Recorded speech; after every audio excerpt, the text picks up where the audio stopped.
Assalamualaikum warahmatullahi wabarakatuh. Selamat pagi, salam sejahtera untuk kita semua.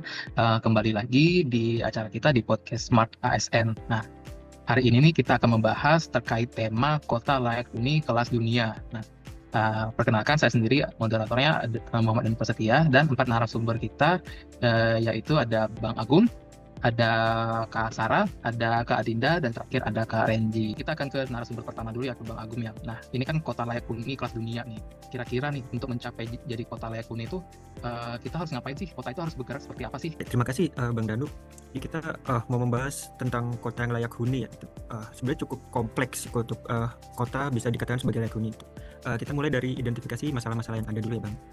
Masalah-masalah yang ada seperti yang kita tahu kan, ada banjir, ada sampah, terus padat penduduk, lalu ada kualitas udara gitu, karena ruang terbuka hijau kan makin sempit kan di kota metropolitan ini gitu. Dan dari keempat masalah tersebut, yang paling urgent untuk sekarang adalah sampah ya Bang gitu. Karena seperti yang kita tahu, Bantar Gebang ini sudah mulai overload gitu. Sekarang Bantar Gebang sudah menampung 55 juta ton sampah dan penerimaan hariannya sebesar 7.800 ton lebih. Dari 7.800 ton itu 56,67%-nya adalah sampah dari rumah tangga gitu. Jadi isu rendahnya pemilihan sampah dari sumber itu seperti rumah tangga itu sangat menjadi prioritas ya, karena 56%-nya itu merupakan sampah dari rumah tangga. Nah, ini ngomong-ngomong soal sampah nih juga di Bantar Gebang nih, saya ada berita juga nih terkait Bantar Gebang. Yuk kita nonton videonya sama-sama. Tempat pembuangan sampah salah satu terbesar di Indonesia. Gunung sampah tertinggi di Indonesia. Kali ini saya naik. Wah, ternyata dari berita tersebut juga memang sampah itu jadi fokus utama juga ya, Bang Agung ya ternyata. Ya, betul Bang. Selanjutnya mungkin dari kita menentukan akarnya nih, kira-kira kalau dari Kak Sarah nih, akar penyebabnya apa nih? Kenapa warga ini kurang memilah sampah sebelum akhirnya dibuang?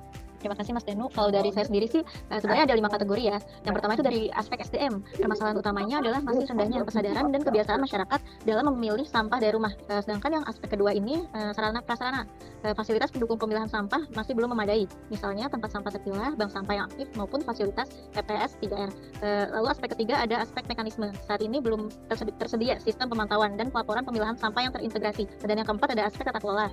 Koordinasi antara berbagai pihak seperti Dinas Lingkungan Hidup, kelurahan, dan pengurus RW masih belum optimal. Lalu yang kelima ada aspek anggaran. Alokasi anggaran untuk pengelolaan sampah di hulu seperti kegiatan composting dan pengembangan TPS 3R masih terbatas.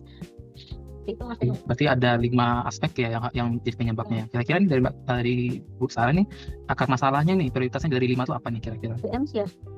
SDM ya, berarti dari rendahnya kesadaran dan kebiasaan warga dalam memilah sampah ya. Nah, selanjutnya nih mungkin kita udah tahu nih akar masalahnya dari SDM, dari warga yang kurang memilah nih.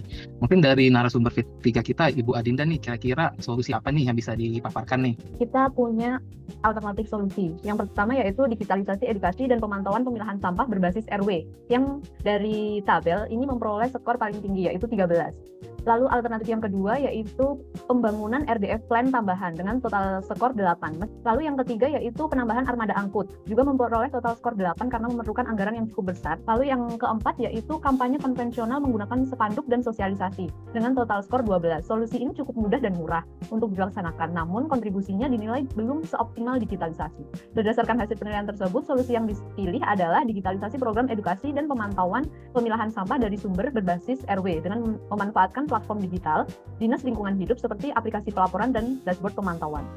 Mungkin nih buat narasumber terakhir dari Bu Renji nih, mungkin kira-kira tahapan apa dan mungkin peran kita sebagai ASN seperti apa nih dalam menjalankan solusi yang udah kita bahas nih, kira-kira dari Bu Renji seperti apa? Baik, terima kasih Mas Danu. Untuk tahapan implementasinya itu yang pertama yang bisa kita lakukan adalah pertama kita merencanakan planningnya dulu. Jadi seperti menyusun SOP pemilahan sampah dari sumber, menetapkan RW percontohan, merancang sistem digital edukasi dan pelaporan, serta menentukan target reduksi sampah.